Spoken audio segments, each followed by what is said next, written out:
Muita hipocrisia, Paula, e eu queria trazer alguns pontos em relação a esse assunto, porque é um assunto que está tomando conta do noticiário no Brasil, aqui nos Estados Unidos também, mas só lembrando que sob a administração de Barack Obama, que foi de 2009 a 2017, é, as deportações alcançaram mais de 3 milhões, mais de 3 milhões e 200 mil pessoas foram deportadas. Ele, inclusive, era chamado de, porque o presidente americano tem o nome, né, de Commander-in-Chief, e o Barack Obama, na época, recebeu o apelido de Deporter-in-Chief, ou seja, o deportador oficial. Esse é um número.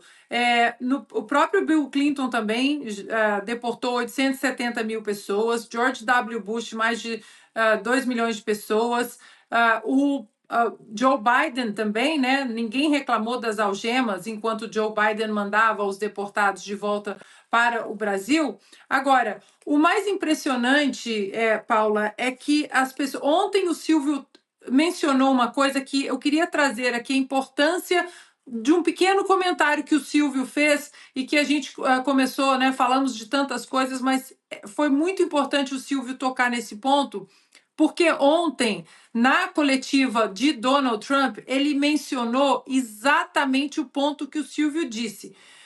Quando perguntaram para o presidente Trump por que as pessoas estavam algemadas, ele disse o seguinte, que nós estamos falando de centenas de criminosos dentro de um avião, apenas 2 pilotos, 4 ou 5 pessoas, agentes ali da imigração dentro do avião, e que os americanos sabem muito bem o que é um ataque terrorista. O 11 de setembro aconteceu exatamente sob condições de que ninguém havia checado a identidade completa de todos os passageiros, tanto que depois do 11 de setembro o esquema de segurança nos aeroportos mudou drasticamente, e foi exatamente isso que aconteceu.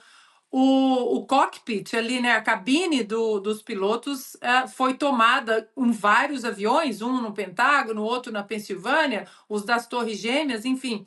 E o Silvio mencionou isso ontem. Donald Trump falou mais tarde. Nós não podemos arriscar, as pessoas precisam estar algemadas. Hoje de manhã, a correspondente não, agora a porta-voz da Casa Branca, a Caroline Leavitt, hoje perguntaram para ela se todos precisavam estar algemados. Quem ali dentro daqueles aviões era considerado um criminoso? E a resposta dela foi muito simples e curta: todos. Todos entraram ilegalmente nos Estados Unidos e isso é um crime federal.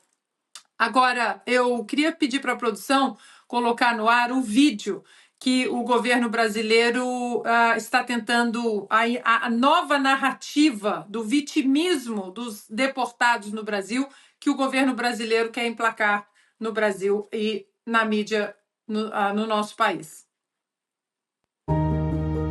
Deportados são famílias. Deportados são crianças. Deportados são trabalhadores.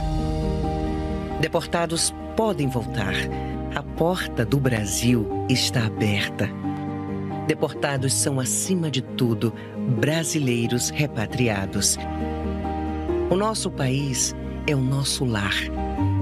Pela soberania nacional, pois nada mais importa para nós do que o Brasil e os brasileiros.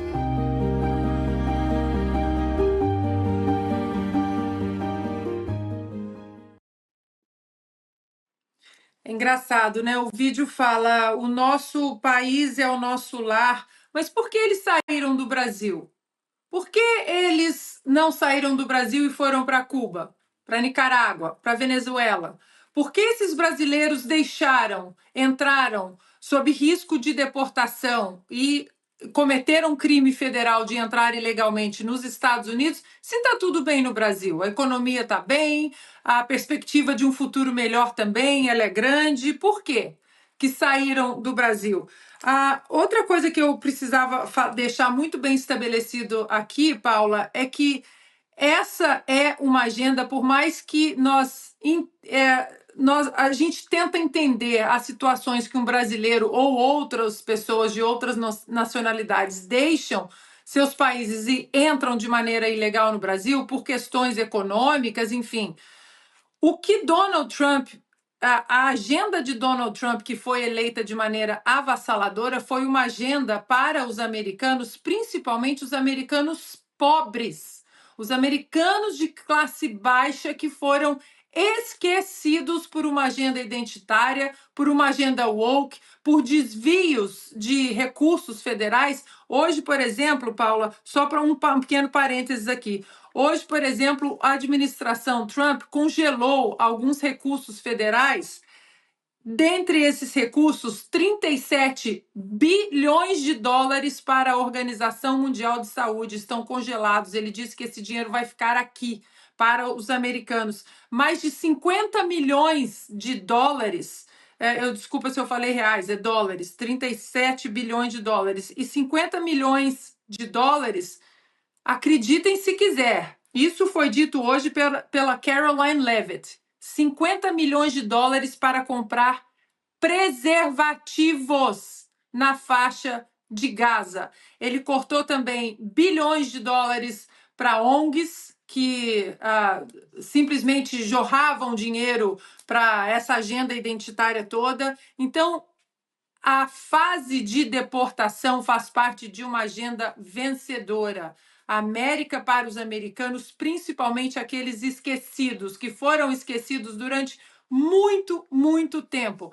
Esse dinheiro agora, recursos federais que iam para os imigrantes ilegais, agora vai exatamente para as pessoas que mais precisam nos Estados Unidos e que pagam os seus impostos em dia.